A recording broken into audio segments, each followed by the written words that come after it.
Well, appreciate you guys having us out today. We're going to use a microphone because I think they might be live streaming it and recording it for later. So, hey, I want to start with a text, and it was kind of ironic because when I came earlier for the third service or second service, my brother Ryan had used the very same text I planned to use this morning to open with, but I have a slightly different application. And as I was sitting listening to his application, it actually kind of hit me in a different way. So I thought I'd start, as we're here to talk about something that's probably a burden for a lot of you parents, how to guide your kids through healthfully interacting with social media and what that looks like as a parent trying to figure out, what is a healthy balance.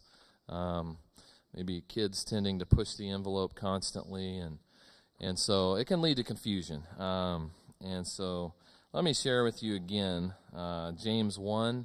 And I was going to share verses 2 to 5. So we're going to read chapter 1, verses 2 to 5. It says, "Consider this.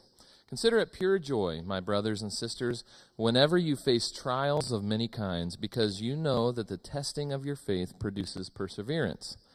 Let perseverance finish its work so that you may be mature and complete, not lacking anything. If any of you lacks wisdom," I think that's all of us, right? "You should ask God, who gives generously to all without finding fault, and it will be given to you." The part that struck me today as I was listening to my brother Ryan share that text is faith in what? Okay, I'm going to read one of these texts again. It says this. This is verse 3. "Because you know that the testing of your faith produces perseverance." And I'm wanting to use a different application of this afternoon. I would suggest to you guys, don't, as a parent, Damon's a parent. I assume most of you adults here are parents today or looking forward to that day maybe. But as a parent, a lot of times, I don't always have faith in my own ability as a parent. I mean, how about you guys? Is that right? I constantly doubt, am I doing the right thing for my kids? And I think there's a real direct parallel there with God. And sometimes, applying this text today especially, I do doubt my wisdom, and I doubt that I'm doing the right thing all the time. And I think it's a good way to start today if we ask for God's help in that He not only give us wisdom, but give us faith in the guidance that He provides, and that He'll bless us with wisdom today because He promises to do so. So let's open with prayer, and we'll get started. Dear God, we come today asking for wisdom. Lord, we're not sufficient alone. Lord, we ask for you to be present here today as we wrestle with some tough questions and explore the impact of social media on kids and how we can do our very best job. Lord, I just pray that you guide us in that process and bless the outcome here today. In your name, amen. All right, so I just have a quick question. I didn't know if any of the kids were going to be here today that took the little survey, but how many of you guys took the survey that Pastor Art and Pastor Ryan helped out with? A couple of you? Okay, cool. So I wasn't sure if you'd be here to see the results for that, but I hope you don't hate me by the time this is over. I'm just going to say that. I just find it very insightful to understand, what do kids face, right? What is their experience? So we're going to start, before I show you any results, we have created a short questionnaire for you parents as well, and we're going to do that right now. So Damon is going to help me pass out some iPads. If you don't have a device that connects to the internet, we brought a few iPads here. So just raise your hand. He'll hand you one. Use a phone. We made a short URL here so you can get to it quickly, tinyurl.com/BurlesonSDA. And I'm going to try to pull that up as well and kind of take you through it. It's 7 short questions. And then the second half of the afternoon, which we're going to try to keep it, as short as possible. But after we take a brief intermission in a little bit, we're going to come back and actually share the results of what you guys indicate in this survey. So I'm going to try to pull this up here. Let's see here.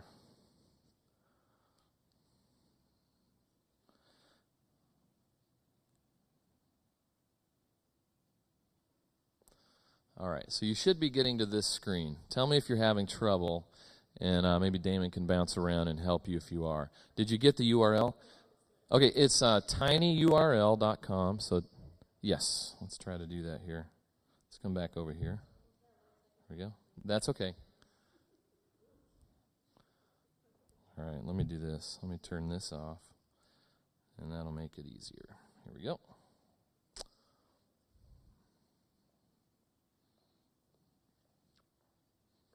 Yeah, you say you're technologically challenged. That's maybe one of the reasons you came today to get some guidance there. All right, let's see here. Yeah, I would ask that you fill it out more than once, honestly. It would be very helpful. Just fill it out, hit submit, and then there will be a link to resubmit another one. So there you go, tinyurl.com/Burleson SDA. Okay, so everybody, I'll give you a couple seconds here, and then I want to go back over to the forum so we can kind of go through it together here and make sure you understand the questions as you answer them. Anybody still working on that URL? Okay, still working. Okay, give me another. Yeah, I don't want to. No, I tried to phrase these the way we phrased them for the kids because I wanted to see, a parent's perspective versus the kid's perspective. So instead of defining that too heavily, I just left it a little open. All right. I'm going to go and jump back to the questionnaire here. All right, so the first question is, what grade is your child in? And yes, if you have more than one child, just fill it out twice. It's only 7 questions, and you're just hitting one answer for each one, so this can happen really quick. Second question, to your knowledge, has your child ever sent or received an inappropriate text message? And I did indicate only answer this one if you don't mind, if you have a child in 5th grade through senior year in high school. That's a simple yes or no. When do you believe is an appropriate time for a child to have their own text messaging account? I threw in a couple of these. I wanted you to struggle a little bit because I think sometimes we don't wrestle with this one in a couple of these enough. So what do you think is the appropriate time? Before 5th grade, 5th to 6th grade, 7th to 8th grade, high school, or college or beyond? All right, you have 2 more just like it, but the next one says, when do you believe is an appropriate time for a child to have an Instagram account? Before 5th grade, 5th to 6th grade, 7th to 8th grade, high school, college, or beyond. And I didn't put Facebook on here because it surprisingly wasn't one of the top sites that your kids use, and you'll see that here in a little bit. But, just a side note, we came from a small school when we moved here 2 years ago. And we had 27 kids, K through 8, and there were literally first graders who had Facebook accounts in a small town, rural America. And so I think the takeaway there is it doesn't matter if your school's, removed from maybe a worldly setting or not. Kids are exposed to this all the time, no matter where they live. And so I do want you to really, wrestle with these for a minute, because no matter how safe it seems they might be, even if they don't have their own device, they will be exposed to multiple social media interactions, probably daily through friends' devices, etc. All right, and lastly there, when do you believe is an appropriate time for a child to search YouTube? And, I might add independently search. It's a little different when they're, when I'm with my 9-year-old son and I'm maybe searching for him, but letting him watch a video that I want to show him. That's not what I'm talking about. Independently, without me doing it for them, right? And then 2 more. This one we're going to contrast with what the kids said, okay? How aware are you of the apps your child uses? 1 to 5, 5 being you're extremely aware, 1, you're really not aware at all of what they use. And then the last one, how proactively do you monitor your child's social media and app use? Okay, so you might be asking yourself, well, what does proactive monitoring look like? We're actually going to cover that at the end as well today. What does proactive monitoring look like? But in your own mind, whatever that is to you, just do your best to answer it to start out here. Okay. So once you submit that, again, if you have multiple kids, there will be a link that says submit another response. Just go ahead and do that if you don't mind. And I'm going to leave the questionnaire for the moment, and we're going to come back to that after our brief break in the middle here today. All right. So now, are some of you still working on that? I kind of didn't want to show you the kids' responses before you responded, because then you might be, thinking about your response. And I'd rather you just, respond naturally, to be honest with you. So we're going to go ahead and move on to the next slide here. So today's goals, this could get really lengthy, but I wanted to keep it just kind of refined a little bit. First of all, we want to become more aware of how children in the Burleson SDA Church interact with social media. Because I could come and share national statistics and all that, but to me it's more important for you guys to understand your own community. Number two, understand how other parents in the Burleson SDA Church view social media through the form we did there. And number three, how to proactively monitor children on social media. As I was talking to my wife on the way over today, and she said, "Are you going to cover gaming at all? Because that's a big challenge." I was like, that's a great idea, but we're not. So if you're wondering that, I honestly think, that'd be something we could, if it's something you guys saw, follow up with that. Because it's, honestly, gaming and social media, they sort of go hand in hand, but man, they're obviously, for me anyway, my perspective is they're the two biggest challenges kids face on the devices, the social media and gaming, and how to healthfully balance it. But we won't be getting into gaming today. So here's what the kids had to say. And let me make sure I didn't skip a slide here. I did not.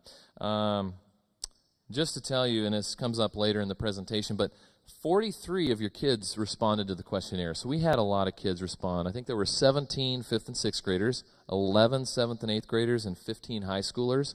So it was a really good cross-sampling of Burleson members, children, that interact with social media. So you can see here, this is where they're at. 77% say they use YouTube, 49% Instagram, Google Plus 40%, you can see the others there. And you can see Facebook was actually number 6, which it surprised me a little bit. I know the trend is generally kids don't use Facebook as much as probably their parents do. I hear that all the time in class. My mom uses Facebook way too much, and the kids get all upset about that. All the while they're over there playing their games, Let's see here. Damon, you might have to control it from the back. We'll see here. It just told me I lost connection. So I'll try again. I'll let you know if it's going to work or not. But if not, go ahead and advance. It's the laptop in the back there. Just advance it to the next slide either way.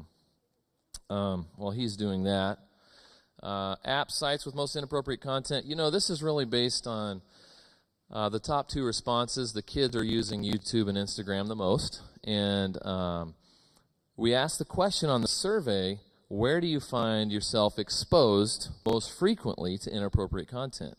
And the kids said number 1 was YouTube and number 2 was Instagram. And my perspective is there's a lot of inappropriate content on YouTube, as even you parents know, the little sidebar that pops up. I mean, that's really so frustrating that they haven't come up with a safer version, which I understand they're working on. But Instagram really, for me as a parent, is a little more something to just be aware of. I've had multiple parents talk to me in the last year of their 6th, 7th, or 8th grader getting connected with what they believe was a child predator who is just looking to try to connect with people. One of them, the family turned it over to the police. The other one, I don't know if they ever did. But both of them, fortunately, became aware. And these are great families. This has nothing to do with the type of family the kids come from. It really had everything to do with the kids knew better, but in a moment of poor judgment, they responded to somebody that commented on their picture that they didn't really know that was a friend of a friend. And it was really similar for both kids. And because of that social nature of Instagram and the way kids are so drawn to it, because it's a way they can post their pictures and media like really quick, and their friends see it, and it has some good connection there. But the way that other people can connect it makes it one to be really aware of and definitely proactive with. Let's go ahead and roll to the next one, Damon. All right. So as I mentioned, you can see how it broke out here. I didn't really have an idea coming in like what percentage of your kids have and own or just frequently use a cell phone. So we asked the question, do you own or frequently use a cell phone? So this wasn't just owning, but frequent use of a cell phone, and 70% of the 43 kids said they either own or frequently use.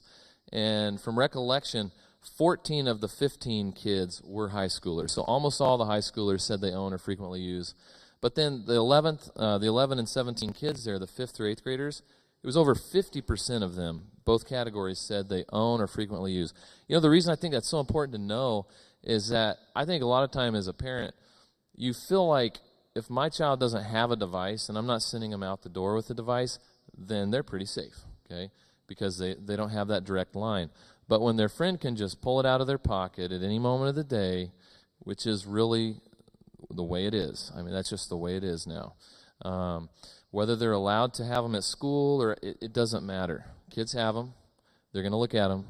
Your kid's going to be exposed.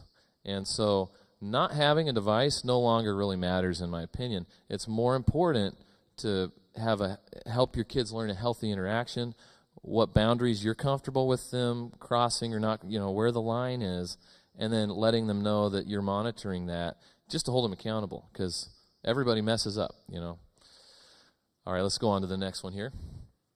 All right, I think it's going to let me control it again here. So I wanted to share with you guys what I feel like are some of the really interesting things that came out of the survey to the kids. All right, 19% of the students reported having posted something they wish they hadn't. It's 1 out of 5, okay? Keeping in mind, the majority of the kids were 5th through 8th graders. 33% of the students reported that their friends act differently over social media than in person. I hear that all the time. Oh, so-and-so said something over social media, and it becomes a problem at school, and then, you have to get involved on that level because it carries over. Kids are no different than adults. I think a lot of times I'm shocked at what some adults will just like throw out there on Facebook, and there's less inhibition. If it's not person to person, man, what is stopping you from saying it? And we all have moments of poor judgment, but I think that's pretty revealing that 1 out of 3 kids feel like their friends do that frequently. They'll say stuff or do things over social media they wouldn't do in person. And that it's a real thing they live with. 44% of students reported having sent or received an inappropriate text message. Again, this is of the 70% that reported having frequent use of or owning a cell phone. But that number is pretty consistent. We've done this now at a couple schools, and it's really similar. Like I had this preconceived idea that from one school to the next, we'd probably see like a difference.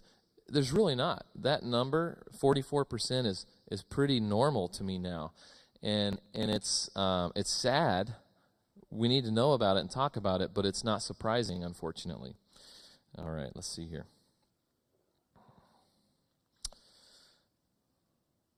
All right, balancing time. So we asked the kids some questions like about, and I tried to phrase it 2 ways. Okay, so guys that answered this survey, okay, you're going to see something here about maybe some psychology, and I'm sorry for that. But I asked the kids questions 2 ways. I said, how do you rate yourself?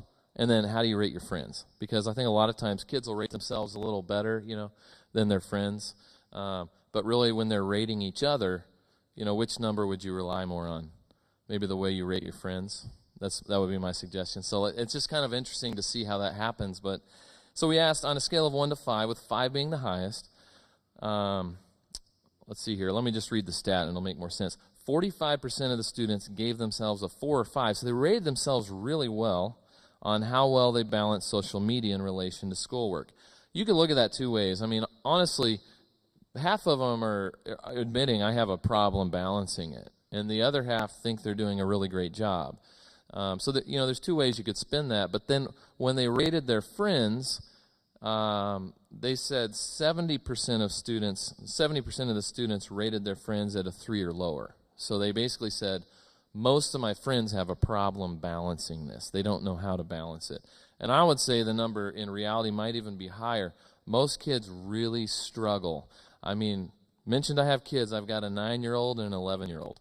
okay, and they have iPads, and I'll share a little bit with you what we do towards the end when we talk about proactive monitoring. However, it's amazing to me how many friends of theirs are at home texting, unmonitored at night, and on social media sites at that age. It's really shocking, and it's not like, I don't want to cut my kids out and put them in a sandbox and say, let's ignore all that and just pretend it doesn't exist.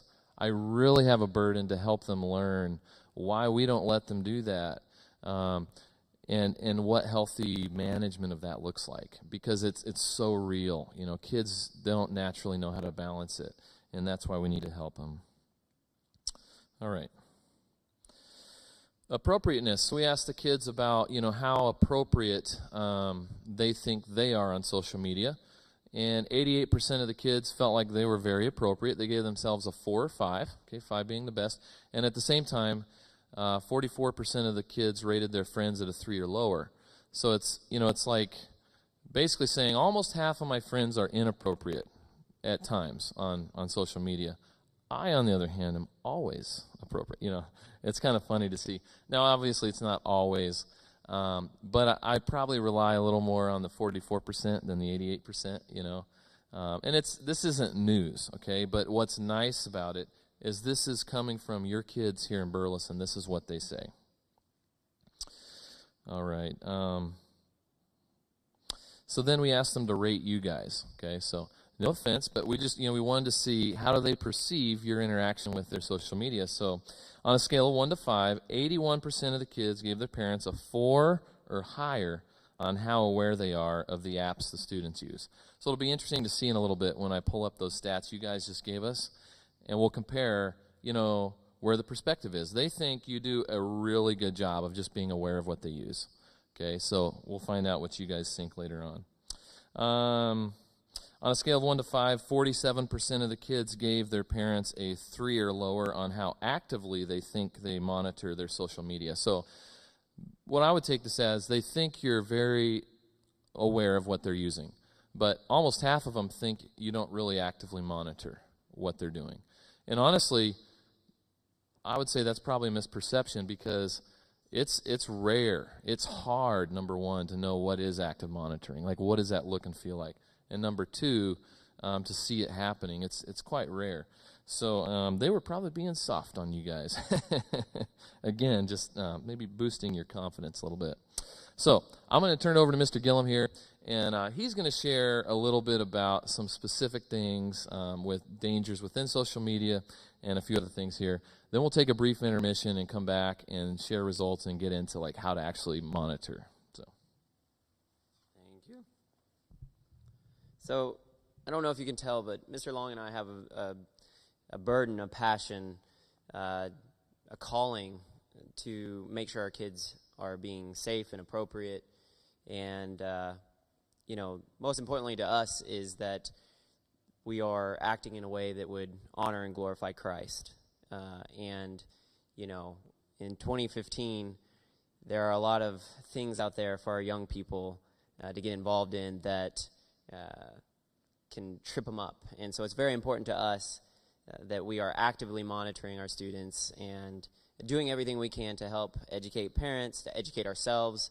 That's one of the nice things about us having presentations like this. It makes us, work to figure out what's going on, because there's always, the next step. There's always that next thing that someone is creating, someone is doing to try to get ahead of, people monitoring them. So I've taught in junior high for 6 years now, and some of the things that have happened or that we've seen can be very scary, very frightening. And so, like I said, it's very important that you as parents and as a community that you educate, that you learn, and work together. We could all be the ostrich and put our head in the sand and say, "Not my kid. That would never happen."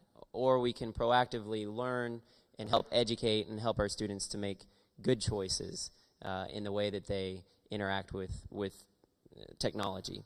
So you'll see, some of the most frequently used social media platforms: Facebook, Instagram, Twitter, Pinterest, YouTube.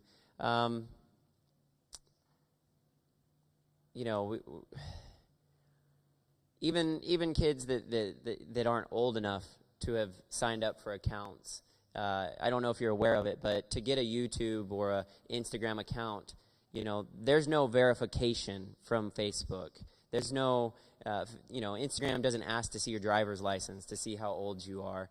And so your student, your kid can go on and register and say that they're 25, and there's nothing stopping them from doing that. So it's important that we, are aware of some of the major outlets, but also some of the roundabout ways that they go about accessing these social medias, and some that would be very shocking and surprising. So the messaging apps, this is a new thing, especially over the last year or so, that has become very frightening for me personally. You see there some of the most common ones. iMessage, that's the one that's built in with the iPhones. Snapchat, Kik, Cyberdust, Viper, Tinder, WhatsApp, and then there's more beyond that. But, how many of you are familiar with most of those messaging apps? You've heard of them. Okay, some of the kids are raising their hands. I'm not seeing the adults raise their hands. Snapchat, Kik, Cyberdust, those are apps, messaging apps, that once the message is read, it deletes it. It deletes the message. So you have no way of monitoring what was said in that messaging app. Snapchat, Kik, and Cyberdust, yeah. And you'll if you're in the school setting, you'll pick up on some of these little things that kids will say, like, I'm going to kick you.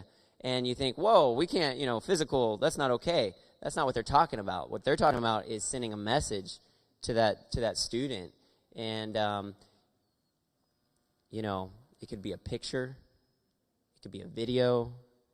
And, like Mr. Long said, through social media, when it's not face-to-face, it's like, the appropriateness kind of goes away, and because there's not that person-to-person contact, they feel more able to send something that might not be appropriate. And so, those are things you need to be aware of. I think Tinder is the dating site. There's a few others where basically it's based on the GPS of the phone, and just people in your area with common interests or whatever, and then if they see someone that they think is cute and they say, oh, I think you're cute, and they invite them, and then the next thing they know, they've got a bit more contact information.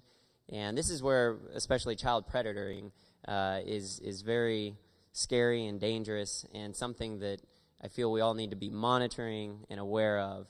But especially those messaging apps for the school-age kid that concerns me, where there's no record of it. With the iMessage, for instance, you could still go through the carrier, Verizon, AT&T, and eventually pull up those messages. You can get to those if you work hard enough. With Snapchat, Kik, Cyberdust, you can't. Cyberdust specifically I know of because I have it, and it's because Mark Cuban sends out his updates and stuff of what's going on with the Mavericks and everything. But he made it specifically as he was going through his SEC lawsuit, and they were pulling up messages that he had sent to use against him. So he told his team, well, make me a messaging app that they can't keep that data, and they did with Cyberdust. And so, once that message is seen, it's gone, and there is no database to pull it off of for records. So here's a few ways that you can monitor. Check your kid's device. Obviously, that's an easy one. Especially, like Mr. Long said, with the cell phone. The cell phone scares me more than the iPad, for instance, because with a cell phone, most cell phones these days are smartphones that have data packages. And so they don't have to be connected to a Wi-Fi network that maybe has a security, a secure network in place. And so with the With the cell phones and the data packages, they can access whatever they want, and it's a lot harder to monitor what they're doing. In a school setting, if you have a network that is secure, that you can at least catch or block those things. And we actually have where if a child tries to use their cell phone as a hotspot at school, it lets us know. And so that's a part of our policy is you can't use your cell phone as a hotspot at school because we can't control that. Check the apps purchased in the App Store. So here's kind of the deviant end-around way of getting you. I know of some students before that have had, say, Facebook or Instagram. Their parents have told them they can't have it. So what they do is they've created an account. They'll pull it up and access it when their parents aren't watching, log in, use it, and when they're done, delete the app off of their cell phone or their iPad so that whenever the parent says, well, let me check your apps, and you look, and just looking through the screen, oh, I don't see Facebook. Okay, you must not be using Facebook. Don't assume that that's the case, because that's what they'll do is have the app and then delete it. And once they get the app, you'll see there, you see how I have circled the iCloud. It's very easy for them to then re-upload that off the iCloud, if they have any connection, so that they can use it again, log in, do whatever they want on Facebook or Instagram, and then delete that app off of their device so that you think that they aren't using it. Now, we do have a couple of things. I think Mr. Long will cover it, but there is a way, which I love, on Apple products at least, to have where you put in a security code so that if a student downloads an app, they can't delete it off their iPad or iPhone. And so, they'll get it and then go, wait, what? I can't delete it. What's going on? And then you've caught them, and I've got some explaining to do, Mom and Dad.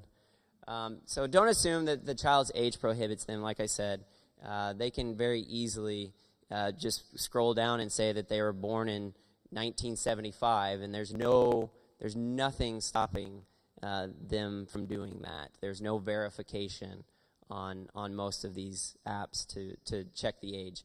So here's another pretty scary one. I don't know if you can tell. That's a calculator, right? Do you see the calculator? Oh, just working on some math. Just doing what I need to do, Mom. Just doing some homework. That's a fake screen. From that calculator, then they can put in their code, and it goes away, and now they can access the apps or the information that they were viewing. So they might show you, oh, I'm just using my calculator, and then what it is it's a way to hide what they're actually doing, what the app maybe in that folder is, or the pictures or videos. So once again, that's where being aware of what your kids are using, proactively monitoring what they're accessing is very important. So any questions on that one? That one really scared me, really scared me. That's an app. There are. Yes, and I'm going to give you some helpful here. I think it's here. So I have yes. I would guess that it works as a calculator. Yeah, it works as a calculator unless they put in the actual code that then lets them go into their, So they can even show you, look, I'm doing my 25 plus 25 is 50. See, that's all I'm doing.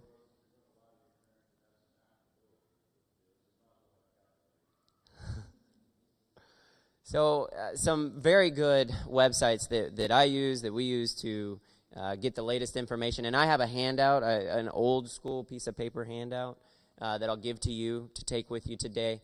But here's some netsmarts.org, Common Sense Media. I hope that you're familiar with Common Sense Media. If you're not, you need to be on there, not only for their articles, but that's where we go to check on movies to see if they're appropriate for kids, songs, apps, and then I have a handout. yeah, I'll give you a piece of paper. Don't worry about it. And then naked security, soapbox. Soapbox? Anyways, yeah, sofa. And then a couple of articles to read I have on the handout as well, and I won't go into those right now, but all right.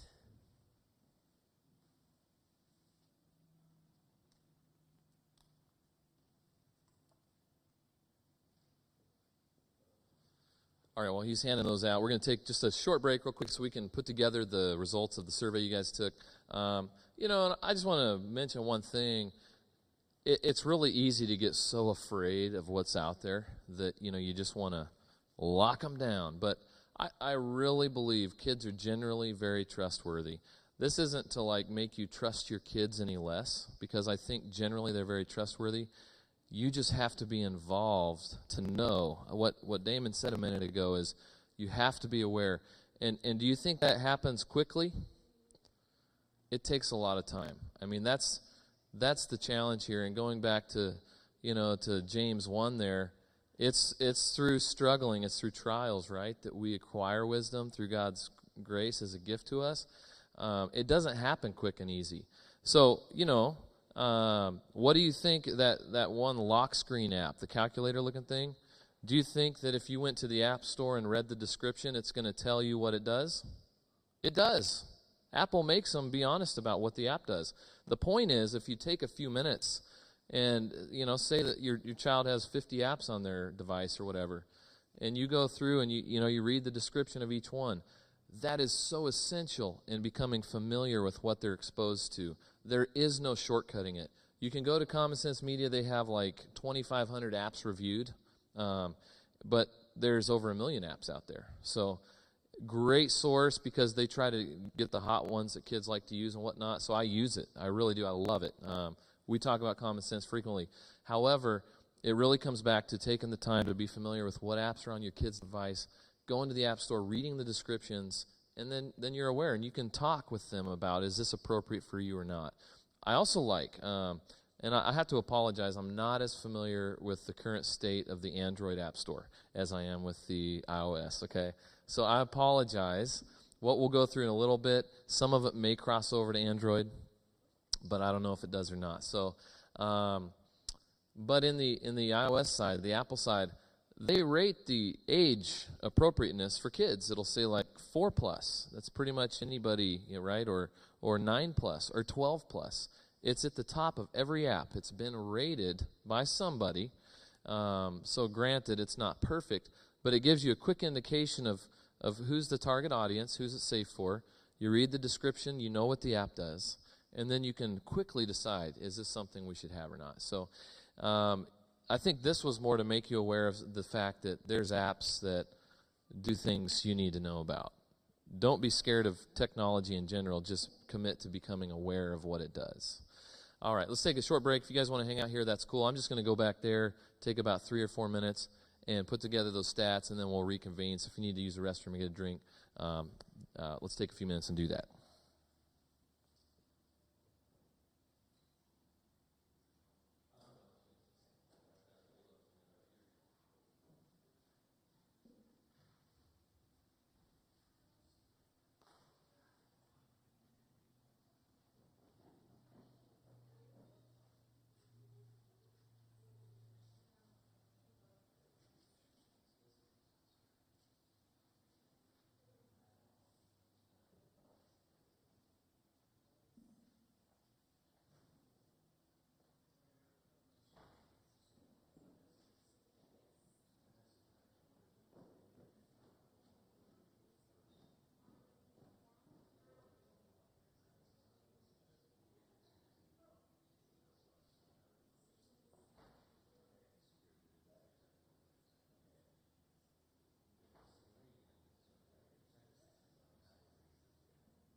yet. I'm going.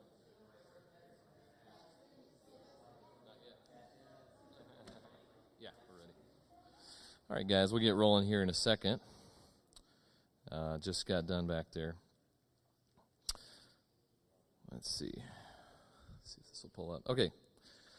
So there were 23 responses. I didn't realize we had that many people in here, but maybe Pastor Art, you filled it out probably. And okay, so we had probably everybody here filled it out. So thank you. Oh, multiple kids. That's what it was. Okay, wow, didn't know we had so many. Thank you. All right, so let's jump to the results here. So, appropriate age for text messaging, 18% of you feel like 5th to 6th grade is a good time to introduce that. 50% 7th or 8th grade, 18% high school, and 14% college or beyond. Think their kids should never text message. No, I'm kidding. I was curious. I almost didn't put college or beyond in there, but I thought maybe there's somebody who thinks kids should just never text. So, never. Well, that's, a little undefined there, but that was the intent of college or beyond. Yeah, exactly. That was my thought. So going back to text messaging, you remember what percent of the kids from your community have cell phones currently, or use them frequently? 70%. What percentage? Well, we'll get to that in a minute because there's a specific one about inappropriate text messages. Appropriate age for Instagram, 0%. Now, what's interesting for 5th to 6th, what's interesting though, is there was about 50% of the kids in 5th or 8th grade indicated use of Instagram. Okay, so you'll start to see a little disparity where we probably think, if we stop and think, yeah, it's probably not the best idea, especially based on what these two guys just told us. But then in reality, it happens, doesn't it? And I'm not here to fault anybody. It's a struggle. Okay, we need to kind of lay the cards on the table and talk about it. So we can reason through it together. 14% said 7th and 8th. That's when you should introduce it. 50% high school, 36% college or beyond. The next screen here, appropriate age for YouTube, 5%. In fact, I think there was a 5% even before 5th grade. I had that on the questionnaire, but not in my results. 5th to 6th grade, though, 5%. Started introducing YouTube there. 41%, so a pretty big chunk. Felt like 7th and 8th grade.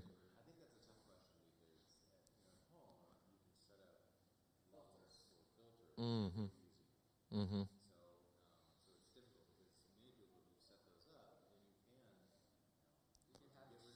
Right. Right.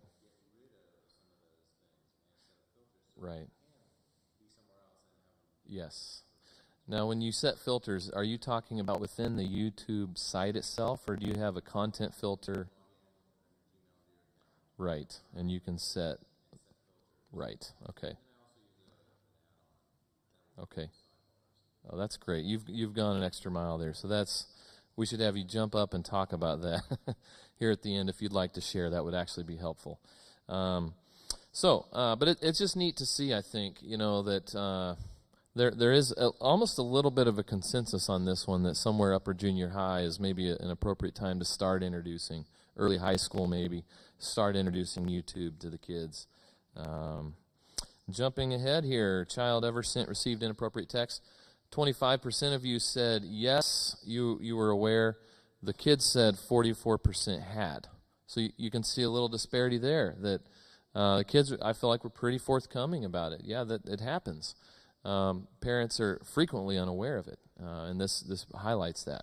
Awareness of apps used. This one actually, yeah, a little bit, right? So the way to interpret this, they think you're super aware. You're kind of admitting like half the time maybe, right? And then proactive monitoring. This one actually, surprisingly, was in really close alignment. You both agree that about half of the time maybe that happens. Okay? So obviously the blue is the parent and the green is the child. Okay, enough about statistics and all that. I mean, it's good to know, but I think the question really remains, what does proactive monitoring look like? You mentioned what you've done with YouTube, and you obviously have installed an additional software tool that helps. What is it called? It's a browser extension to use Chrome or right, and only in certain browsers, and that's definitely something to be aware of. So let's do this. I'm going to jump out of the presentation here, and I'm going to go ahead and share a screen with you, and I'm going to show you my son's iPad here. He just happens to have migrated to the front row to watch this portion of the presentation. And let's see here. Make sure we're still connected. What I'm going to do is just kind of take you through restrictions on iOS device. And how many of you guys use Android? I'm just curious. Android as well. Do you guys that just raise your hand also use iOS or only Android? Or only iOS? Okay, so there's some mix there. How about over here? Do you guys use some of both? Okay. Okay, phone, right. And just Android, okay. But I would take that as most of you probably use on some level iOS, which is Apple. So many of you this may not be new to, okay? And that's cool. I would hope it's not incredibly new. You can see my son's affection for fossils and whatnot with his screensaver here. We're going to jump back to settings where I just was. So if you go into settings, actually I just realized I'm going to have my kids turn away while I put in the access code. And you're all sworn to secrecy. You can't tell them what that, because you're going to see, if you're watching, you're going to see the access code here. So Caden, you need to turn around. Adeline, you can't watch this, okay? This is legitimately, you're going to see, there's no way to hide it. I'm already mirroring. So here we go. If you go to General, you scroll down to Restrictions. This, and by the way, this code used to be my debit card code. It no longer is, so I'm safe to give it out at this point, except for their benefit. So I'm not totally at risk, just for their iPads here. So here we go, as fast as I can so you can't see it. But there we go. Okay, I got in. You didn't see it? Okay. Good.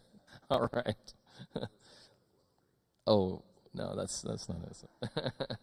So if you've never set up restrictions, okay, you're not going to see this. I'm going to attempt to mirror in my iPad as well so you can kind of see a side-by-side of if you've never set it up versus having set it up. And then I'll just take you through kind of each of the restriction settings, what they do, how it helps you manage the device, and just becoming more aware. So you'll see my iPad, let's see, on your right and his on your left. I'm just going to show you what it looks like on mine.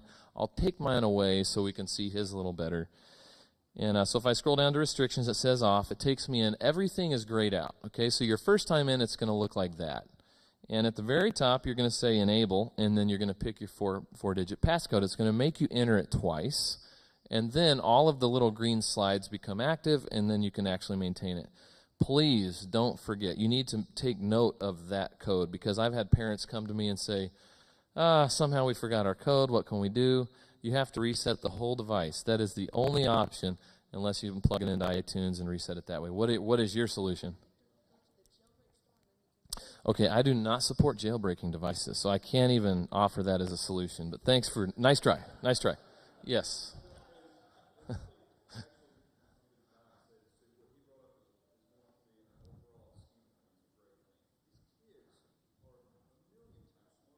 Right. Mm-hmm. Right. Yeah.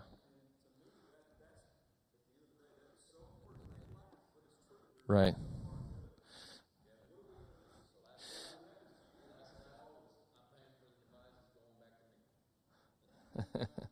Well, and I think it comes back to that, having having an accountability plan with your kids where, number one, you got to clearly define what the rules are, and then define, if they break the rules, what the penalty is, because they shouldn't be able to jailbreak their device or whatever it is they want to do and then not have a consequence.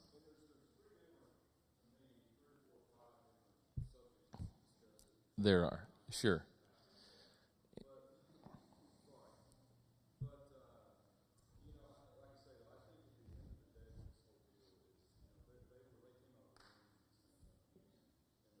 Mm-hmm. Mm-hmm. Mm-hmm. Mm-hmm. It is. No, and I'm with you. I empathize, as a parent as well. So I don't think you're off base. You're right on point with that. So here's what I'm going to do. I'm going to drop off my screen.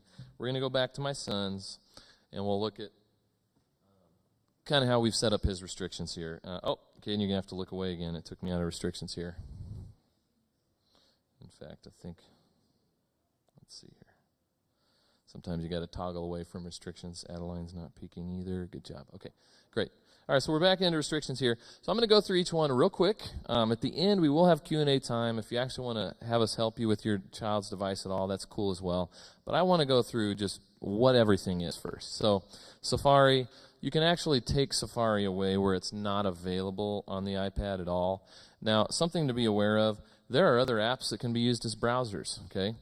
I'd rather restrict it to where if my kids are going to use a browser, they have to only use Safari, because that one you can track what they're seeing better than other browsers. So if you go into the App Store, you find out, they have this app, it does this one thing, but it's also a browser, I would recommend deleting it if there's any, concern that your child's not making good choices with what they're browsing on the internet. So I leave Safari on because we restrict it in other ways.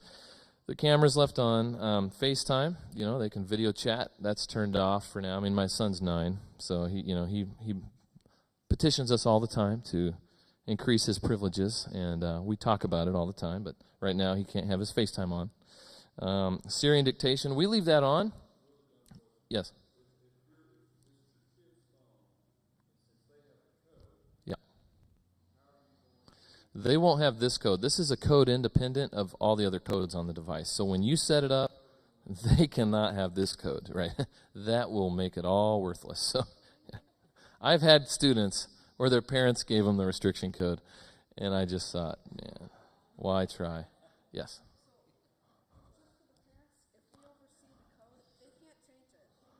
That's true. The only way to change the code, which you can, is to turn off restrictions, then turn it on, and then you can choose a new code. But he's right. You can't change the code once you pick it. You have to disable restrictions with that same code, and then you can choose a new one when you enable it. So thank you. Syrian dictation, we allow that because my son uses it to type quickly, which I'm all for. AirDrop, that's where you can wirelessly send files, pictures, videos from one device to another on the same network. We have that enabled, but if you're at all concerned about what friends are sharing with one another, you can always delete it or turn it off, but kids can still email and message and whatever, so you have to just consider where you're at on that. iTunes Store we have turned off. There's no need for my son. And keep in mind, I'm not saying because we have ours set up this way you should. He's 9, okay? He'll earn privileges as he gets older, and some of these things will get turned on, but this is just how it is right now. iTunes Store, he has no need to go buy music or any of that. iBook Store, he has no need for that right now. Podcasts, we actually have some of the focus on the family stuff, so he can access that. He doesn't really do that, but he can. Stuff we've purchased there. Installing apps. So right now, this is really where the conversation lies. With installing apps, it's turned on. Okay, what does that mean? That means the little blue app store is available on his device. Now, he doesn't know the App Store password, so he really cannot install apps, even though it's turned on. Does that make sense? He can peruse the App Store, but he can't download anything, okay, because he doesn't have the password. If you've given your child the App Store password, which most parents do, no fault at that, but if you're wanting to control the flow of apps, you might consider just taking the App Store off by turning that slide off. The blue App Store disappears. Yes. Yes. It's hidden. No access to it.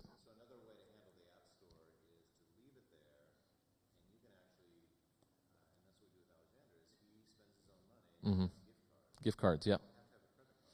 Right.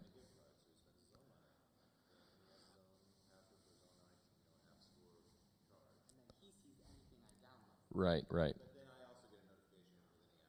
Yes.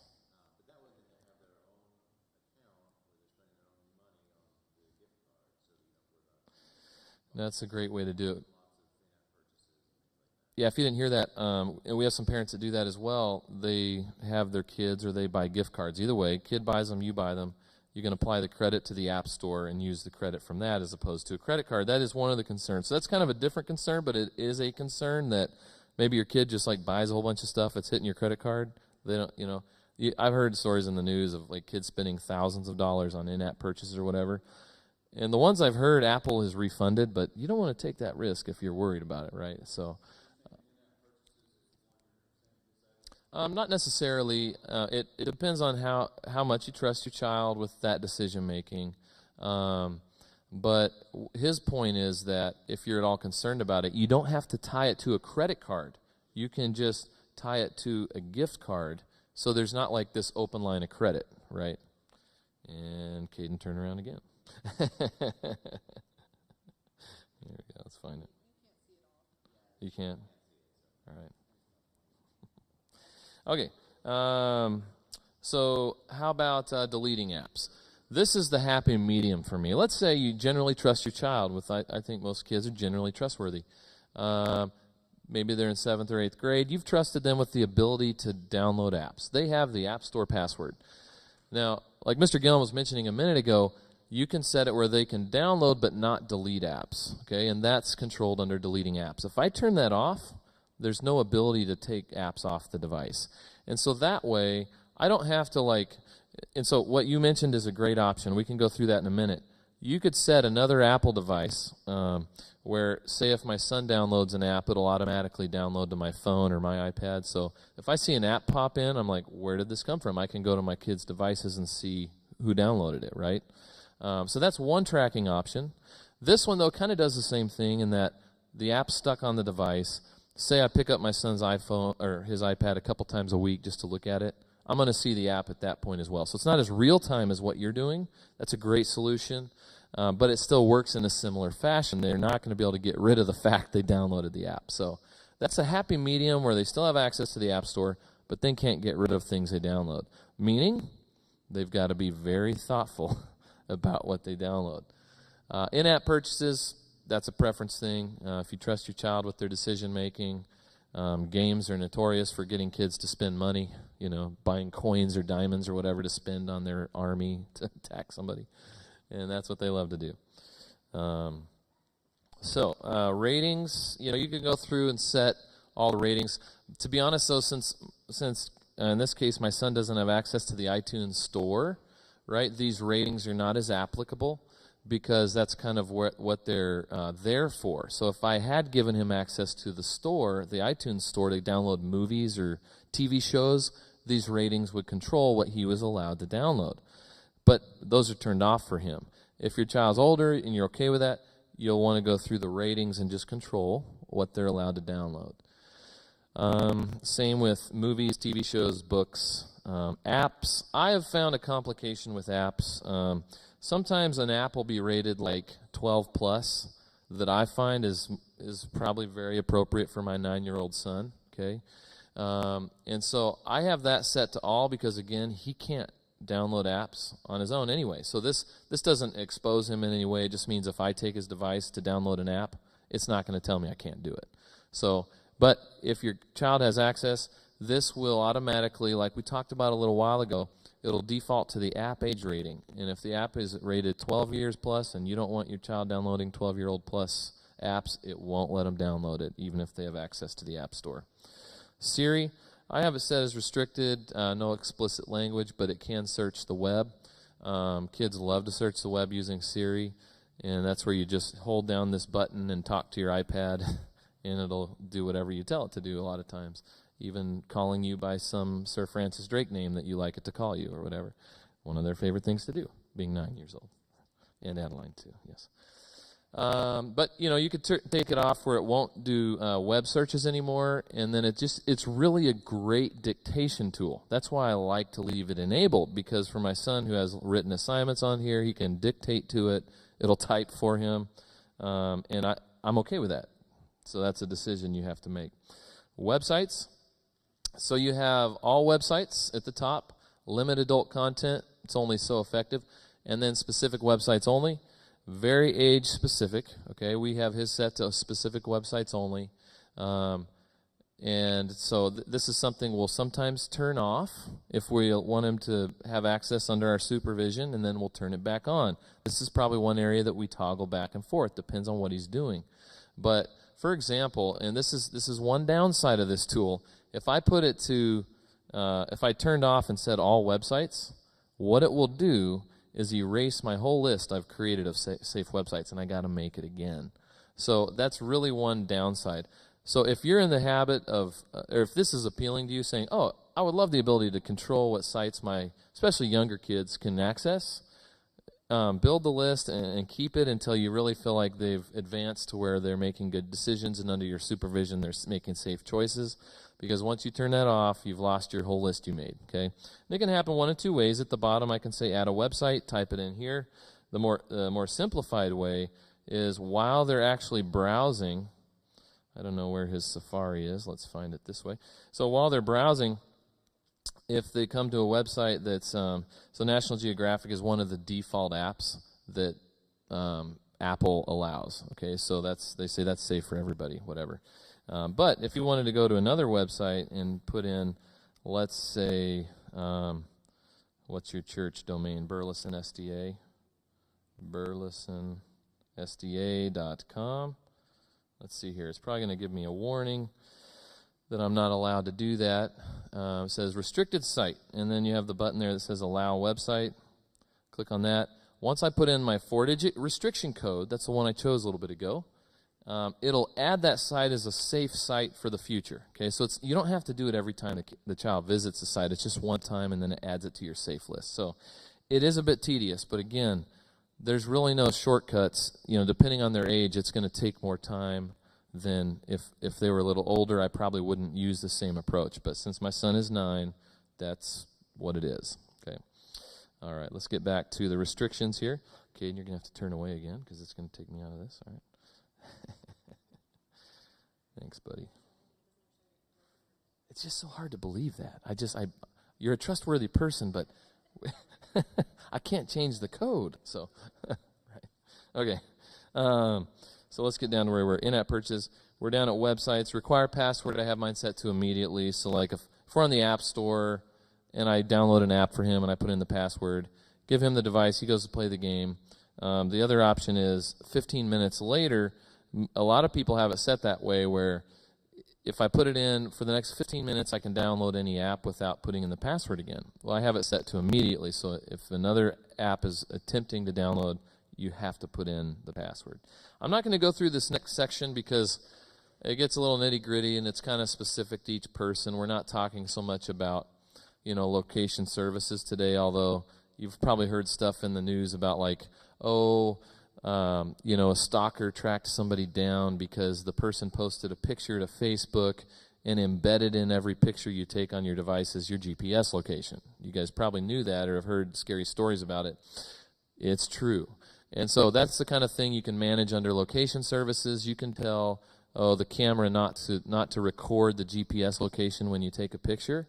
You can control that. So you want to go through each of these and just decide, do we want to use that or not? But it would get really lengthy if I went through each one of these. And honestly, that's mostly it. The game center down here, my son doesn't use the game center a whole lot, but the games we allow him to have, some of them do. And so that's why the adding friends is there, although he doesn't really have access to the game center because he doesn't have the password. So just understand I can add stuff, but he really can't. So anyway, any questions before I leave this screen and make my son turn away again? Anybody? Just about like what the restrictions do or how to set it up.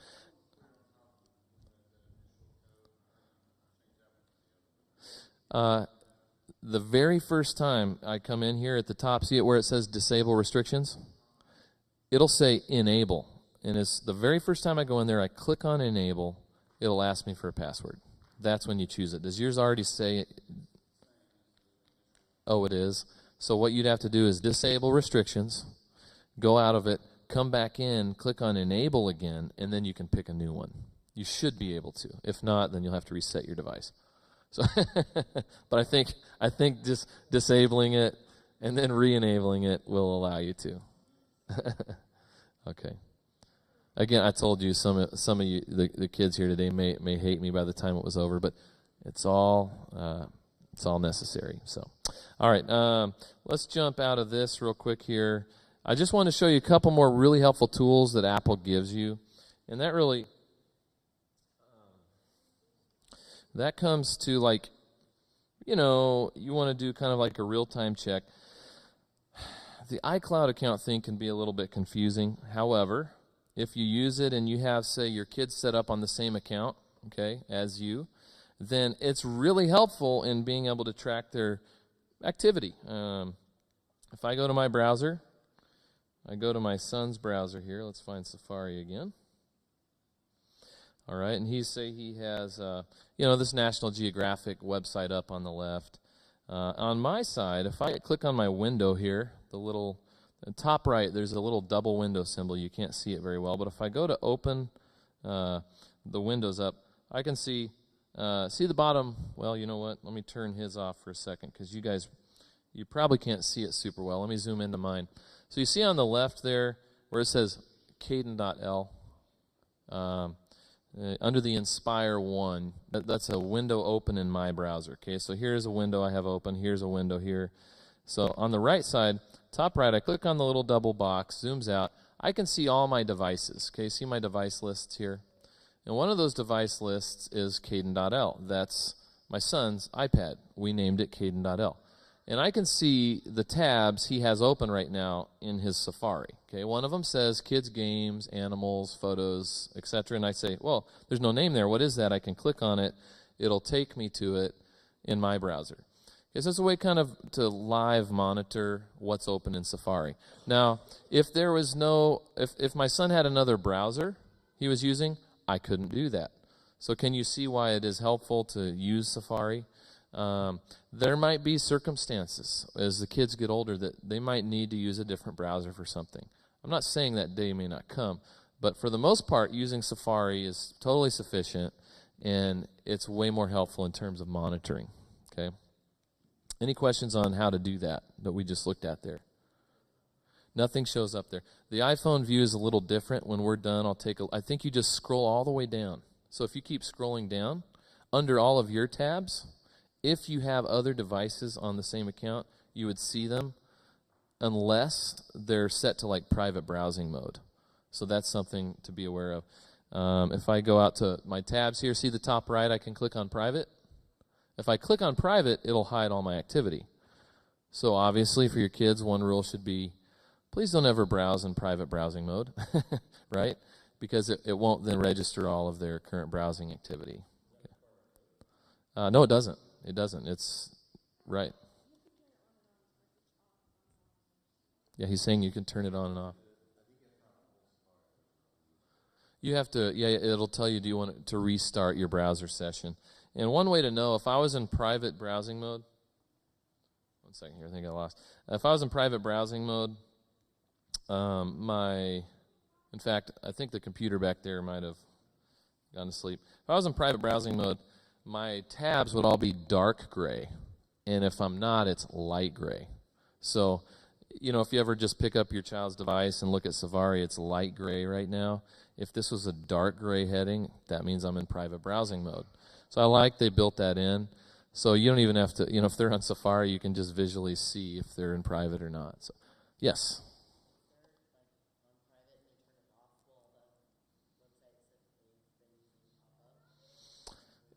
Say that one more time, sorry.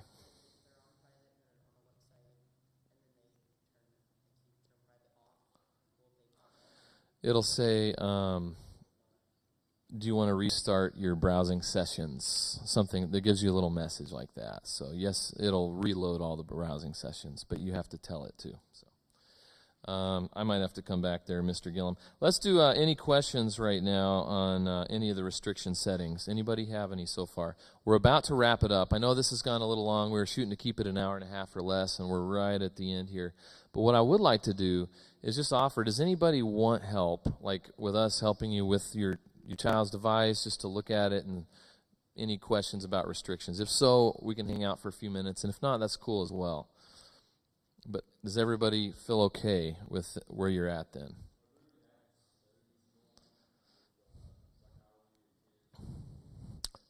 I hear about them all the time. Yeah, there's a lot.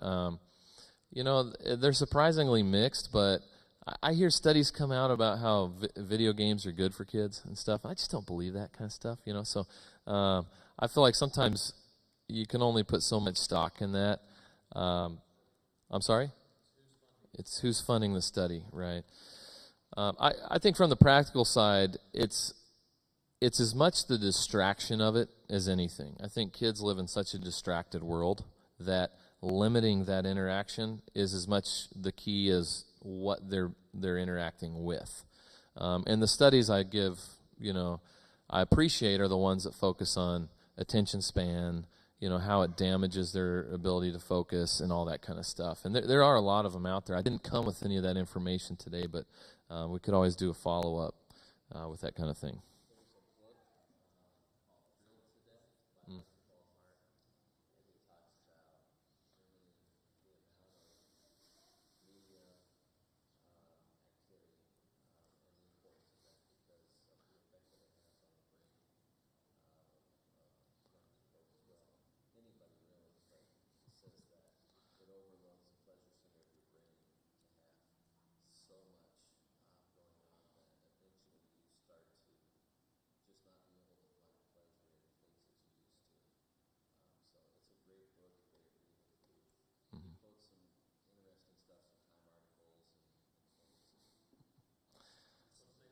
Thrilled to death. And because my brother told me about it, I read that book, and there's a really interesting study he quotes about. It's like from the 70s or something, how they had these mice, in a contained environment, and they implanted electrodes in their brain, and they could push a button, and it would stimulate the pleasure center in their brain, which is an actual physical place in your brain. And on one side of the cage, they had food and water, and the other side, the pleasure center button. And the mice would, once they discovered when they pushed the button it would stimulate, they'd push that until they died. They would literally be, across the cage from food and water, and they would starve to death or die from thirst because they'd sit there endlessly pushing the pleasure center button. And one of his really neat points is, we're sometimes no different. We tend to do the same thing, even as adults. It's just because we're bigger doesn't mean we're always wiser in that way. And, it comes back to the distracted living thing. And I do appreciate that kind of stuff, and it is a great book because it brings out we live in such a distracting world.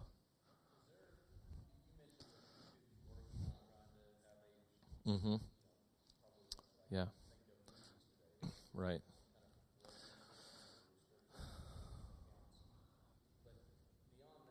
Yeah. Mm-hmm. Mm-hmm. Take it or leave it. Yep. There's no middle. Nah, there's really not. Within your profile settings, you can supposedly control, but friends of friends can, that's where the problem often lies. You can feel like you're really safe in Instagram because you just connect with your friends, but friends of friends still have some exposure to your content most frequently, and that's where it can be a little sketchy because your friends don't always have the same settings you do, and, they don't always care about who they connect with. And so it's kind of a take it or leave it. That's why it is so important to just know what's possible on it and spend time talking with your kids about it, and sometimes make the hard choice to, do away with it. So, yes.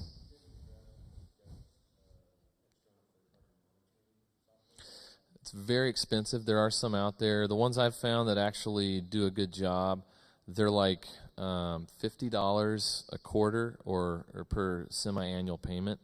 And so what they generally do, though, is from the device, it will basically upload all the pictures from the camera roll, all the browsing activity, etc., to a centralized point. What it doesn't do, though, and it just can't do, is control for you the apps on the device. Some of them actually do. You have like total like network administrative control of your child's device. I guess the point is they're very expensive. I've only found one that seemed like a totally legitimate product, but I've never used any of them. So I'm not speaking firsthand. And if you're to grab, not to my knowledge. No, those apps are making secure connections, and it's it's not really that's why it's important to know what's on there, and if you're not comfortable with it, it shouldn't be. And so through the restrictions, limiting their ability to do that. Art?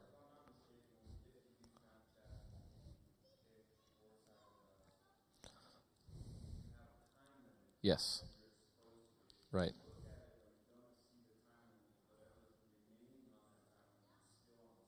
Mm-hmm. Yes.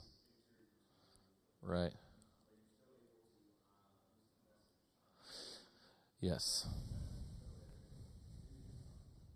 Yeah, I don't know. I don't think the messages are even there on some of them. Like the one he was talking about actually purges everything.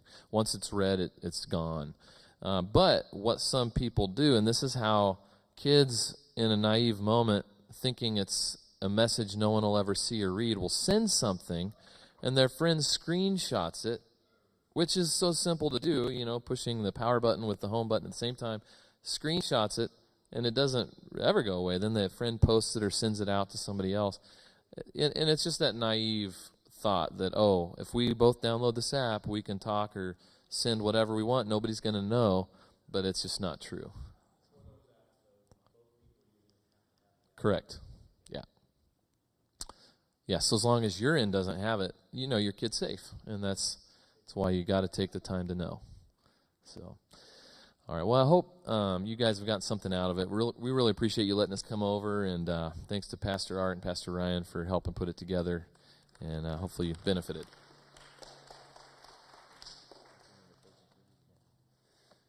Hope, as Aaron said, hope this was beneficial to you. I like to schedule something like this, and maybe not that we talk about social media all the time, but topics that are pertinent to you guys as parents that you're going through.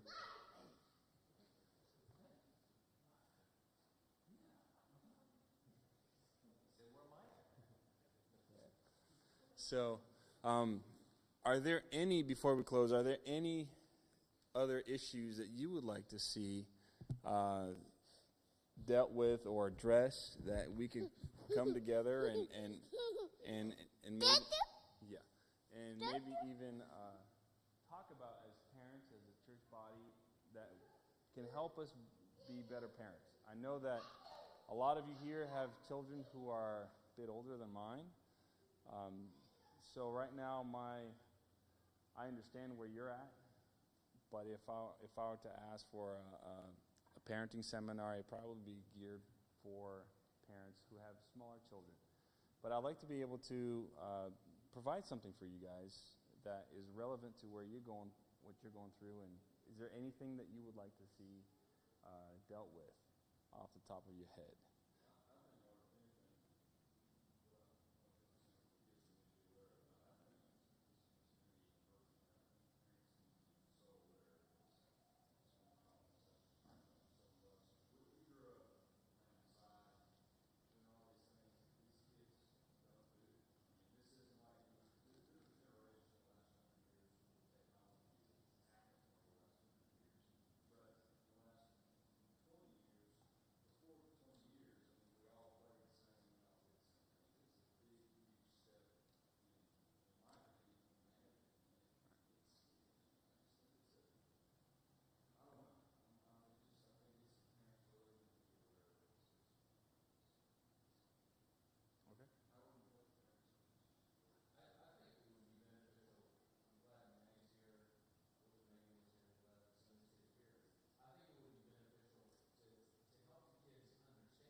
generation gap. I hear you, Kevin.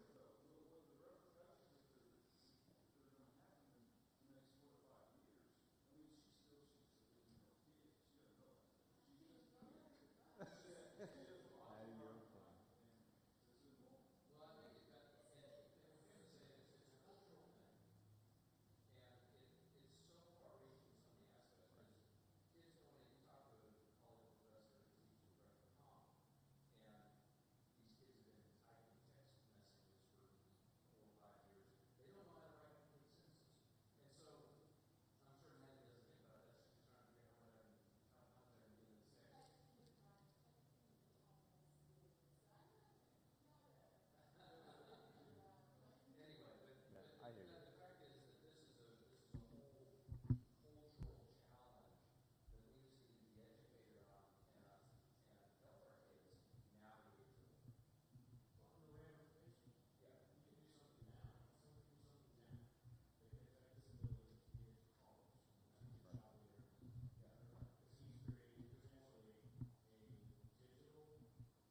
Portfolio.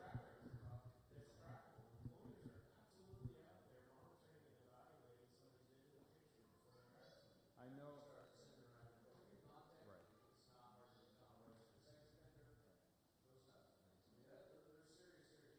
I have already spoken with a couple law enforcement officers who are willing to come in and talk from that side perspective. So that's in the works. One other thing, I know some of you got an email.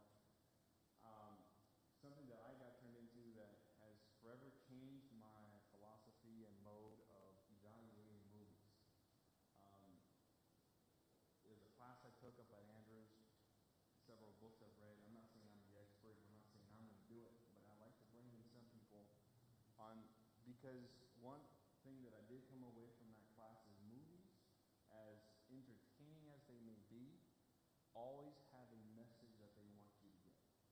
It doesn't matter if it's atheism, if it's homosexuality, if it's promiscuity, if it's use of drugs. There is a message, either you like it or not, and it's always intentional. But sometimes we just can't quite pick it up. It's not as blatant. Or lack of. So one of the things that I'm going to work on is trying to get something along those lines. I want to try to get something like this for you guys every quarter. Spiritism? Yes. Spiritism. All right. But thank you guys for coming. I found it beneficial just listening and hearing you guys' comments, hearing some of the kids' comments as well. And thank you for coming. Again, thank you, Aaron and Damon, for being willing to come. I know you guys got to shoot out of here. So why don't we just bow our heads for a word of prayer, and then we'll... Father in heaven, you have entrusted us with the responsibility to care for what you call the heirs of what you provided for us, the fruit of our the wombs of moms, and you've given us this special privilege to get a little bit of the glimpse of what it really means to love someone. And in that glimpse of eternal love, Lord, we ask that you give us the wisdom, that you give us the knowledge and the strength to be able to deal with how to care for our children, your children. We ask that you continue to be with us. We pray this in Jesus' name. Amen.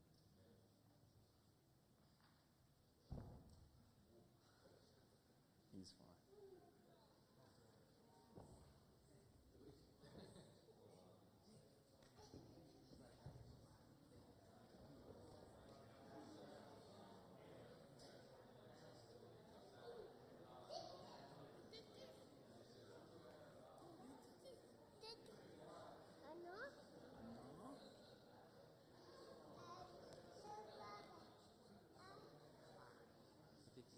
Você quer ver isso aqui? Mas